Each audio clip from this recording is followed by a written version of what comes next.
Dua remaja berboncengan motor terjepit ban truk usai bertabrakan hingga terjatuh di Jalan Poros Desa Temapa Due, Kecamatan Marusu, Kabupaten Maros, Sulawesi Selatan. Kejadian ini membuat warga sekitar panik dan langsung berusaha menolong korban. Setelah 15 menit dengan cara mengangkat bodi truk, kedua korban akhirnya bisa diselamatkan. Korban yang masih bernafas hanya bisa merintik menahan sakit dan langsung dibawa ke rumah sakit menggunakan mobil bak terbuka. Korban diketahui bernama Muhammad Ridho dan Muhammad Arham, 14 tahun. Petugas unit Laka Lantas Polres Maros yang tiba di lokasi langsung mengamankan kedua kendaraan serta mengolah tempat kejadian perkara dan memeriksa sejumlah saksi. Dugaan sementara kecelakaan terjadi akibat korban melaju dengan kecepatan tinggi. Mobil truk tersebut bergerak dari arah Ungkoy menuju ke Patene. Setibanya di tempat kejadian, hendak membelok ke kanan sehingga bertabrakan dengan sebuah sepeda motor yang bergerak dari arah Patene menuju ke Ungkoy. Terus saya lihat ada video amatir Pak, dua pengendara itu ada di bawah ban mobil itu, gimana ceritanya? Ya, jadi pada saat kejadian itu setelah bertabrakan mereka berdua ini, yang dimana korban tersebut langsung berada di posisi depan sebelah kiri dari ban mobil tersebut, yang dimana kedua-duanya berada di posisi ban depan sebelah kiri mobil tersebut, dan kemudian sepeda motornya terpental ke depan. Polisi mengimbau masyarakat untuk berhati-hati dan mengutamakan keselamatan saat berkendara dengan mematuhi aturan lalu lintas serta mengurangi kecepatan demi mencegah kecelakaan yang dapat merugikan diri sendiri maupun pengendara lainnya. Dari Maros, Sulawesi Selatan, Wahyu Ruslan, iNews melaporkan.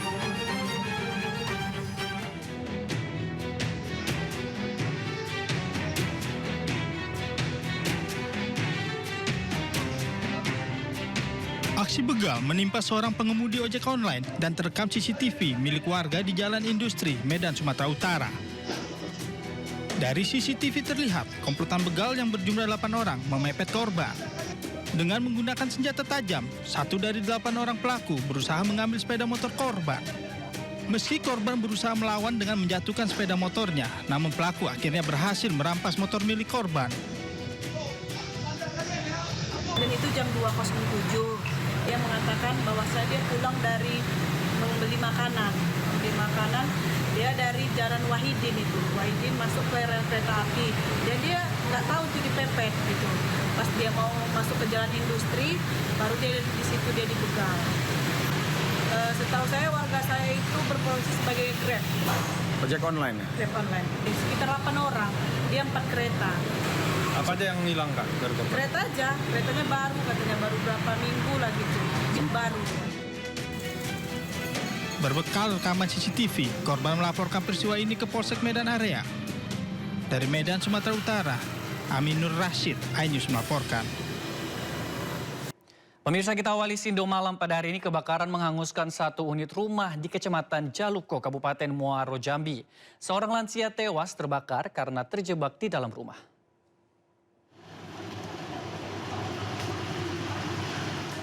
Kepulan asap hitam membumbung tinggi menghanguskan 1 unit rumah di Desa Mendalo Asri, Kecamatan Jambi Luar Kota, Kabupaten Muaro, Jambi, Provinsi Jambi. Naas, seorang lansia meninggal dunia. Korban diduga sesak napas dan pingsan sehingga terjebak di dalam rumah yang ia tempati seorang diri. Kebakaran diduga berasal dari bara api yang digunakan korban untuk menghangatkan tubuh di dekat kamarnya. Penyebab kebakaran diduga dikarenakan bara api yang dibuat oleh korban, yang mana bara api tersebut dibuat untuk menghangatkan tubuh. Kemudian bara api membesar, diduga menyambar bahan yang mudah terbakar di sekitar korban. Jenazah korban dievakuasi ke Rumah Sakit Bayangkara sebelum akhirnya dimakamkan. Dari Kabupaten Muaro, Jambi, Provinsi Jambi, Haisun Hafiz, iNews melaporkan. Pemirsa, seorang toko penjual cat berlantai 3 di Kelurahan Rengas Pulau, Kota Medan, Sumatera Utara hangus terbakar. Usai kejadian, pemilik toko ditemukan meninggal dunia, sementara 2 pekerja dilarikan ke rumah sakit karena luka bakar.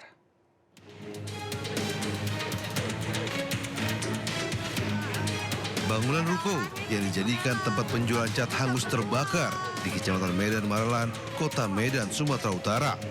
Kobaran api dengan cepat membakar ruko yang berisi cat, kardus, dan material lainnya. Dalam peristiwa ini, seorang wanita Mary, 48 tahun, pemilik ruko, ditemukan meninggal dunia di lantai 3, sementara 2 orang pekerja lainnya dilarikan ke rumah sakit yang mengalami luka bakar di lengan dan badan. Dari keterangan saksi, awalnya api terlihat dari depan toko, lalu menyambar ke tiner hingga menyebabkan api membesar dan membakar seluruh isi bangunan. Nggak tahu, dengan tiba-tiba di depan itu ada kebakaran itu lah. Nah, toko cat tadi itu bakar. Kalau yang balik asal api dari mana, Bang? Asal api ya kita kurang tahu juga, ya itu dari tiner tadi. Tiner tadi udah bakar, dicari keluar, kebakar orangnya yang 3 orang lari ke dalam. Api padam 2 jam kemudian setelah 8 unit mobil pemadam kebakaran dari Pemko dan TNI Angkatan Laut turun ke lokasi. Kasus kebakaran ini kini tengah diselidiki petugas Polsek Medan Labuhan. Dari Medan, Sumatera Utara, Yuda Bahar melaporkan.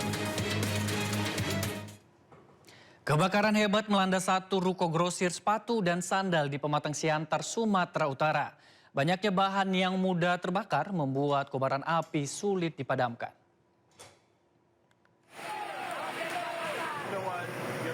Kebakaran terjadi di Jalan Tamrin, Kota Pematang Siantar, Sumatera Utara. Sebanyak 5 unit damkar diturunkan untuk memadamkan kobaran api. Sejumlah petugas damkar sempat mengalami sesak napas saat memadamkan api.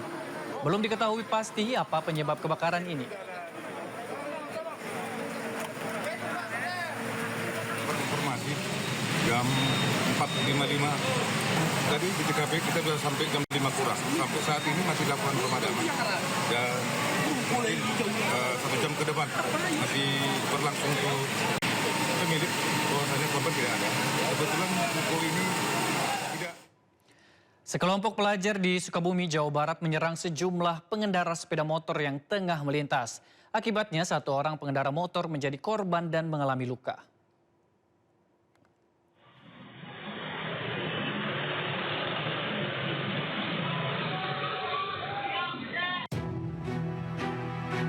Sekelompok pelajar yang baru turun dari sebuah truk merangsek menyeberang jalan di tanjakan Pemuruyan, Kabupaten Sukabumi, Jawa Barat.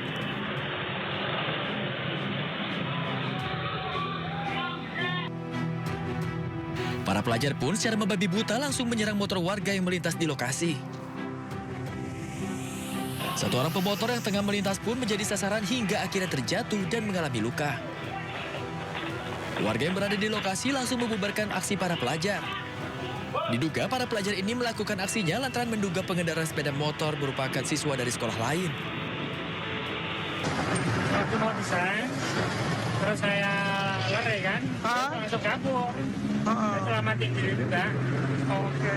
Tapi kalau nggak kabur ya nggak tahu tuh apa yang terjadi kalau nggak dilari. Sedikit Pak, itu yang sport itu bawa sajam nggak Pak? Kurang jelas nih, kelihatannya ada bawah. Ada yang bawahnya? Jelasnya itu nggak terlalu jelas ya. Setelah dilerai, terus pada lari ke sana. Menurut warga di lokasi ini sering terjadi tawuran. Warga pun berharap pihak kepolisian bisa rutin berpatroli untuk mencegah aksi tawuran kembali terjadi. Dari Sukabumi, Jawa Barat, Budi Setiawan, iNews melaporkan. Seorang siswa SMP di Kabupaten Siak, Riau tewas mengenaskan usai melakukan uji tembak senjata rakitan di lapangan sekolah. Mirisnya peristiwa ini terjadi disaksikan teman-teman satu kelompoknya.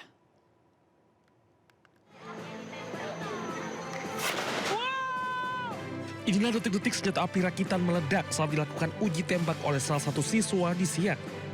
Akibat ledakan itu, siswa bernama Muhammad Akil langsung terpental ke belakang dan tak sadarkan diri. Korban terkena ledakan dari senapan rakitannya sendiri. Usai insiden itu, korban langsung dilarikan ke rumah sakit umum daerah di Siak. Namun tim dokter yang menanganinya menyatakan korban telah meninggal dunia.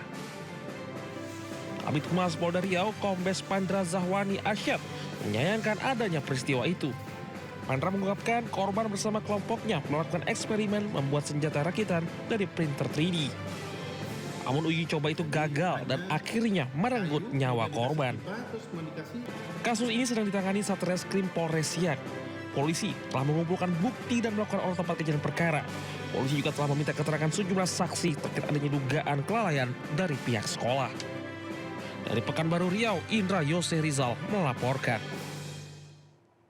Kasus dugaan perundungan di bangku sekolah kembali terjadi di tingkat SMA di Padang, Sumatera Barat. Bahkan kini korban harus mendapatkan perawatan di rumah sakit jiwa.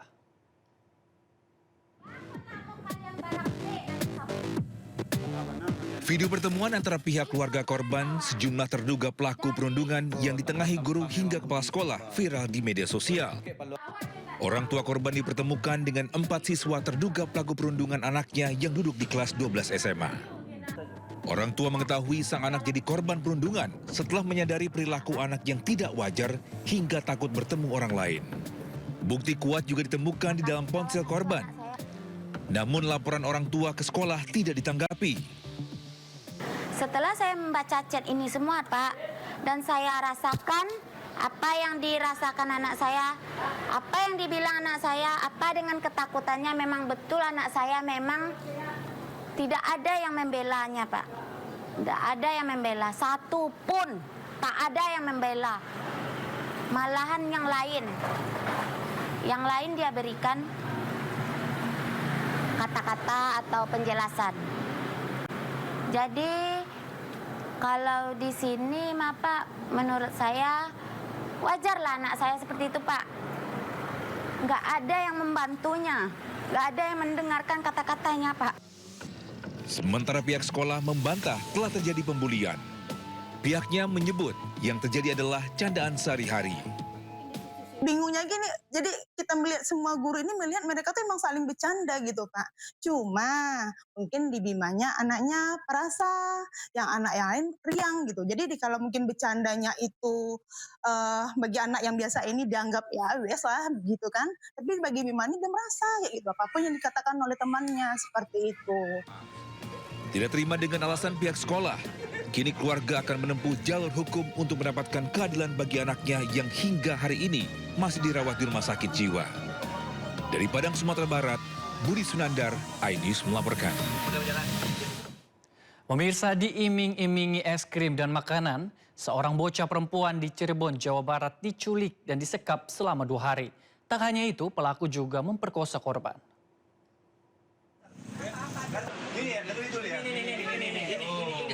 Iya, saya tahu. Ini siapa? Iya. Ya, dengerin dulu ya. Polisi meringkus pelaku penculikan dan pemerkosaan terhadap bocah perempuan berusia 9 tahun di Cirebon, Jawa Barat. Saat hendak diringkus, Awe sempat berupaya menyangkal dan berdebat sengit dengan polisi. Polisi bahkan menunjukkan rekaman CCTV saat pelaku membonceng korban.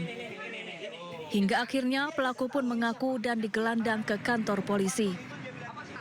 Pelaku mengiming-imingi korbannya dengan membelikan makanan dan es krim. Kemudian pelaku menculik dan menyekap korban di rumah pelaku selama 2 hari. Tak hanya itu, korban juga diperkosa.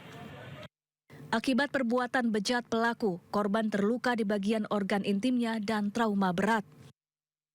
Saudara Awe ini sebagai terduga pelaku melakukan tindak pidana tersebut dengan cara pada hari Senin 6 April 2026 sekitar jam 1 tadi, dia menawarkan korban makanan dan es krim agar mau mengikuti terduga pelaku bersama menuju ke kediaman pelaku dengan menggunakan sepeda motor tanpa seizin dan sepengetahuan orang tua korban.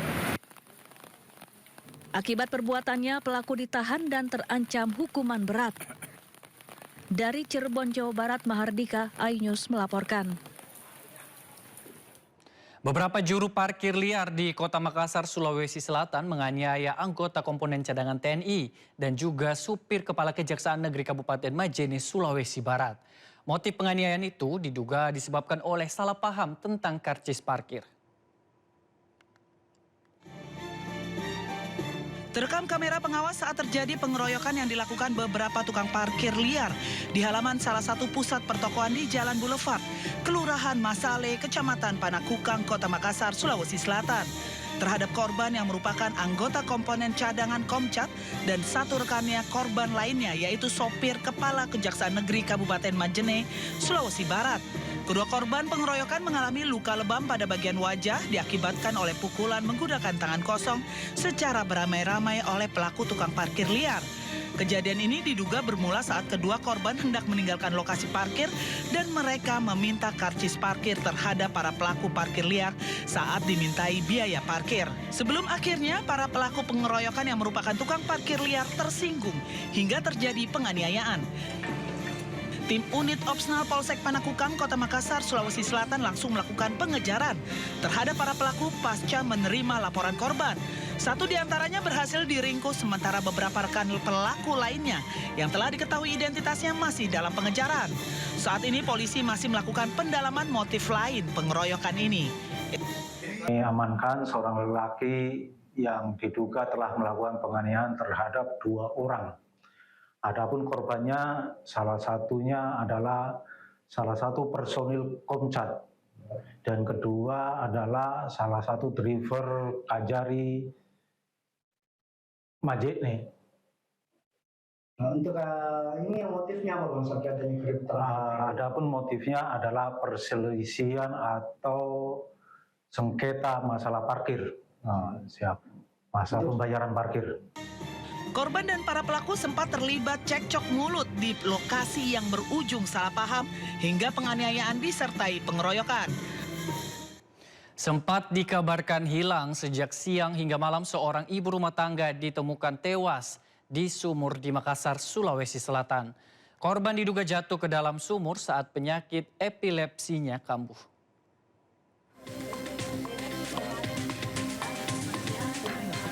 Seorang ibu 2 anak ditemukan tewas di dalam sumur di Kecamatan Talo, Kota Makassar, Sulawesi Selatan.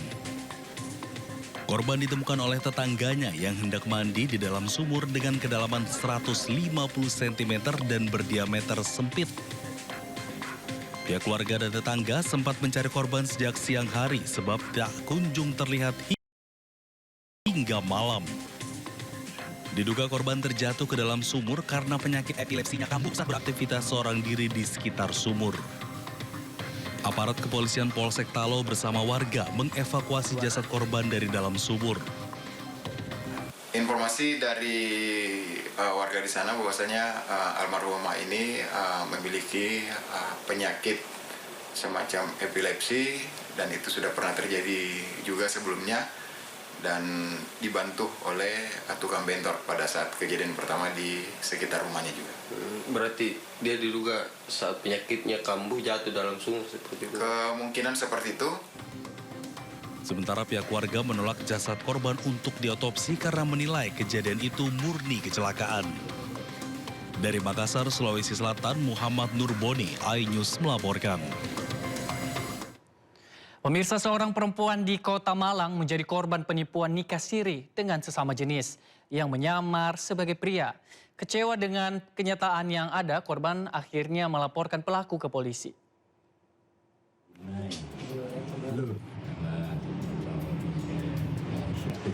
Viral di media sosial prosesi ijab kabul pernikahan di Kota Malang yang kini berakhir pada laporan polisi karena mempelai pria ternyata adalah perempuan. Pihak mempelai wanita yang merasa tertipu dan menyadari kejanggalan saat malam pertama hingga melaporkan kasus ini. Korban pertama kali berkenalan di tempat kerja awal Februari 2026 hingga menjalin hubungan serius. Bahkan pelaku sempat menjanjikan kehidupan mewah dan mengaku sebagai anak anggota DPR di Makassar. Atas kejadian ini, Intan bersama keluarga melaporkan peristiwa yang ia alami ke Polresta Malang Kota atas dugaan penipuan identitas. Dari Malang, Jawa Timur, Denny Irwansyah, iNews melaporkan. Pemirsa, Anda kembali di Sindo Malam. Restoratif Justice terhadap tersangka kasus ijazah palsu Jokowi, Resmond Sianipar, hingga kini masih bergulir. Kepolisian menyatakan jika tahapan penyelesaian perkara melalui jalur damai masih menunggu hasil proses yang masih berjalan guna menentukan apakah kasus Rismon memenuhi syarat untuk dilakukan restoratif justice atau justru sebaliknya.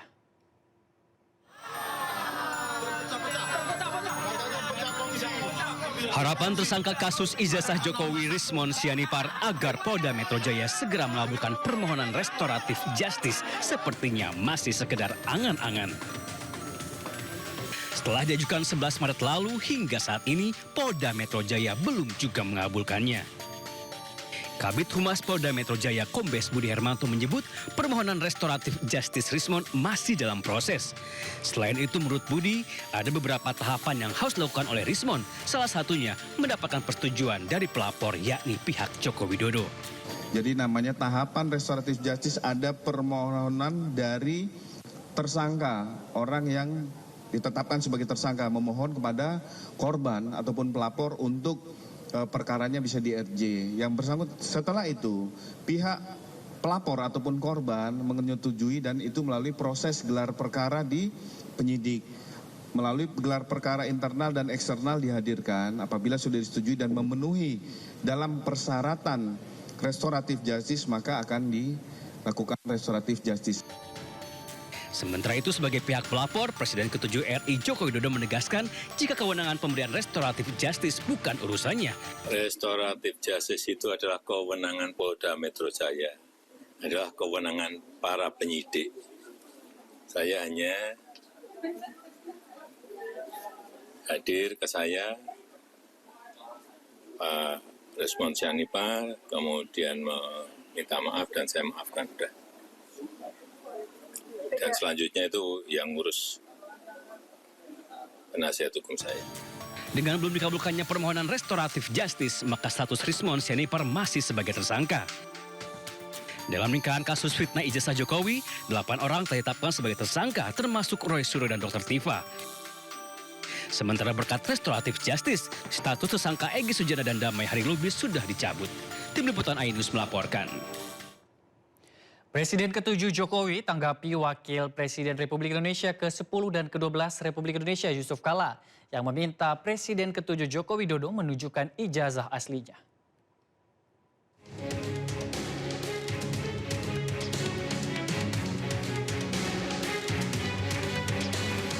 Presiden ke-7 Joko Widodo menanggapi pernyataan mantan Wakil Presidennya Yusuf Kala yang meminta Jokowi menunjukkan ijazah aslinya. Jokowi dengan tegas menyerahkan hal itu pada proses hukum dan aparat penegak hukum. Serahkan pada proses hukum yang ada. Dan memang mestinya yang menuduh itu yang membuktikan. Bukan saya disuruh menunjukkan. Nanti semua orang bisa menuduh dan suruh menunjukkan buktinya yang dituduh. Sebelumnya Yusuf Kala menilai tuduhan ijazah palsu milik Jokowi adalah persoalan yang sederhana. Menurut JK, hal itu akan selesai jika Jokowi menunjukkan ijazah asli miliknya kepada publik. Ya sebenarnya kasus ini kan sudah 2 tahun, 3 tahun. Gitu. Meresahkan masyarakat, merugikan waktu, merugikan Pak Jokowi, merugikan semua. Puluhan miliar uang habis untuk apakah itu pengacara, apakah itu seperti saya ini tanpa waktu saya hilang. Dilibatkan, tanpa libatkan. Sebenarnya sederhana persoalannya. Karena saya Pak Jokowi yakin bahwa punya ijazah asli. Ya, sebenarnya untuk kita stoplah nih perkara dengan cara tinggal Pak Jokowi memperlihatkan ijazahnya kan. Kasus fitnah ijazah palsu Jokowi belakangan menyeret nama Yusuf Kala. Hal itu terjadi usai video viral yang diduga hasil editing artificial intelligence pernyataan Rismon Sianipar yang menyebut Yusuf Kala memberikan uang 5 miliar rupiah pada Roy Suryo CS.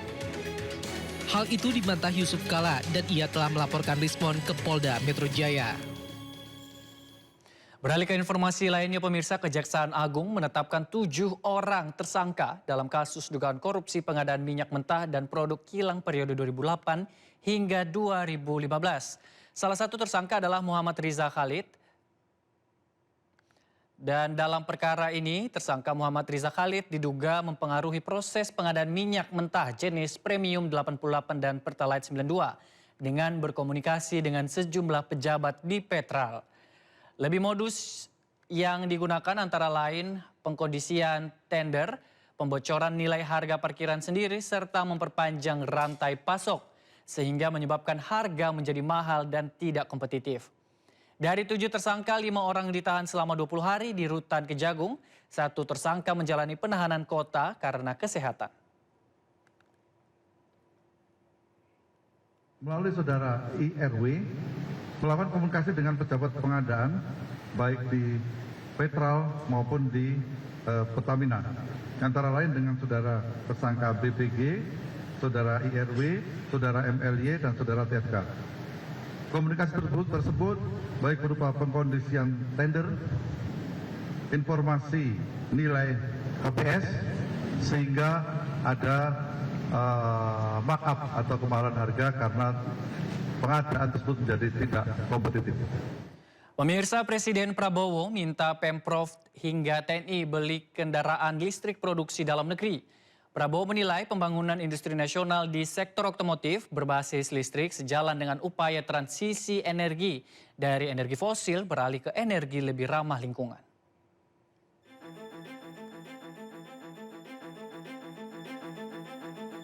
Presiden Republik Indonesia Prabowo Subianto berharap pemerintah provinsi hingga Tentara Nasional Indonesia membeli kendaraan berbasis listrik seperti bus dan truk buatan dalam negeri guna mendukung industri nasional.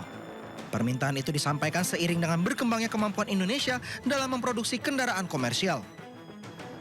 Sebelumnya Prabowo juga mengapresiasi sejumlah pemerintah daerah yang lebih dulu telah memesan kendaraan listrik seperti Pemprov Jawa Tengah serta Pemprov Jakarta melalui layanan Transjakarta. Kita harapkan dari Pemprov lain juga akan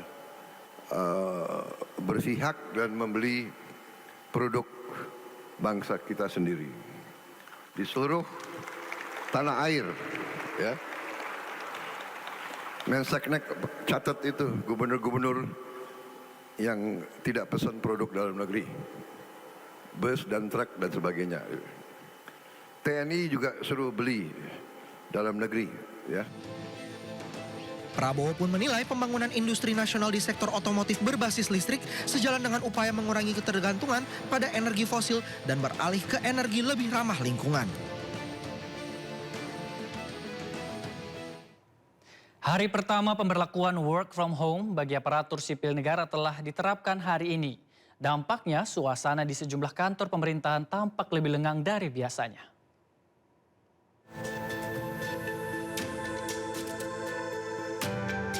Pemprov Jakarta telah menerapkan kebijakan WFH pada Jumat ini. Kebijakan ini berlaku bagi pegawai yang bekerja di sektor administrasi. Adapun ketentuan kuota WFH diatur oleh Pemprov DKI berada di rentang 25% hingga maksimal 50%. Sementara sisanya tetap menjalankan tugas di kantor. Meski demikian, aktivitas pemerintahan tetap berjalan dengan dukungan sistem kerja digital dan daring. Sementara di lingkungan kantor Balai Kota Bogor, Wamendagri Bima Arya didampingi Wali Kota Bogor Didi Ar-Rahim memantau penerapan work from home. Di sini, 50% ASN tetap bekerja di kantor, sementara sisanya tetap bekerja dari rumah dengan dipantau melalui aplikasi daring serta absensi 3 kali sehari. Dalam sidak ini, Bima Arya juga memantau area kantin, pelayanan masyarakat, hingga rumah ASN yang tetap bekerja di rumah pribadinya. Jadi yang kami lihat tadi, yang sangat kami apresiasi, ASN ini di rumah itu bisa melakukan absensi dan koordinatnya disesuaikan dengan rumah. Jadi kalau bergeser dianggap tidak absen. Pertanyaan sanksinya apa? Ya kalau tidak di rumah, tidak masuk data, maka tunkinnya akan berkurang. Para ASN mengaku sudah terbiasa dengan kebijakan ini karena sudah beradaptasi dengan program WFH sebelumnya. Nantinya program pemerintah pusat yang digelar untuk menghemat energi ini akan dievaluasi efisiensinya selama 1 bulan ke depan. Dari Bogor, Jawa Barat, Andi Firmansyah, iNews melaporkan. Pemirsa, terima kasih Anda masih bersama kami di Sindo Malam. Ledakan besar terjadi usai serangan udara Israel menghantam sejumlah wilayah Lebanon Selatan.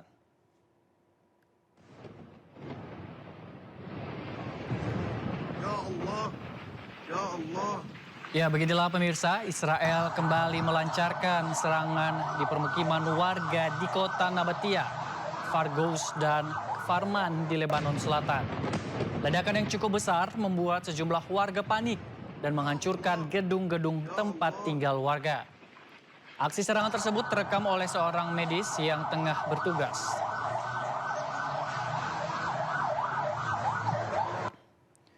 Pejuang Hizbullah kembali melancarkan serangan rudal ke pangkalan Zionis Israel di Palestina Utara.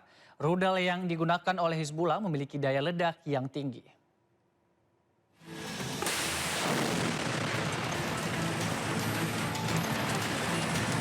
Pejuang Hizbullah kembali melakukan serangan rudal ke pangkalan militer Israel di Palestina Utara.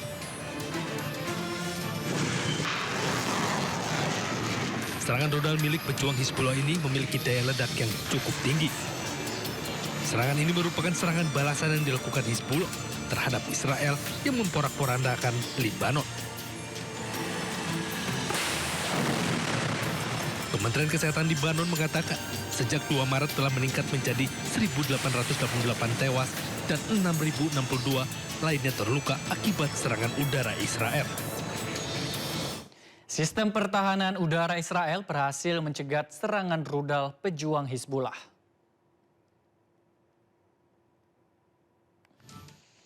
Rudal-rudal pertahanan Israel berhasil mencegat serangan rudal pejuang Hizbullah di langit Israel. Serangan rudal tersebut diluncurkan dari Lebanon Selatan ke Israel. Serangan rudal Hizbullah ini sebagai serangan balasan serangan udara Israel ke Lebanon.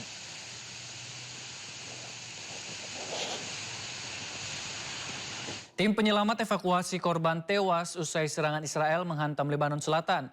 Kementerian Kesehatan Lebanon mengatakan sejak 2 Maret terdapat 1.888 orang tewas dan 6.062 tewas.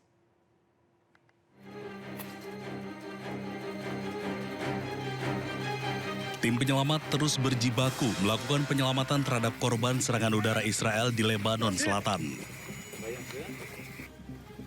Serangan Israel ini menargetkan pinggir Tancukin dan kota Madiakmai Fadoun. Pada serangan ini belum ada laporan resmi terkait korban jiwa.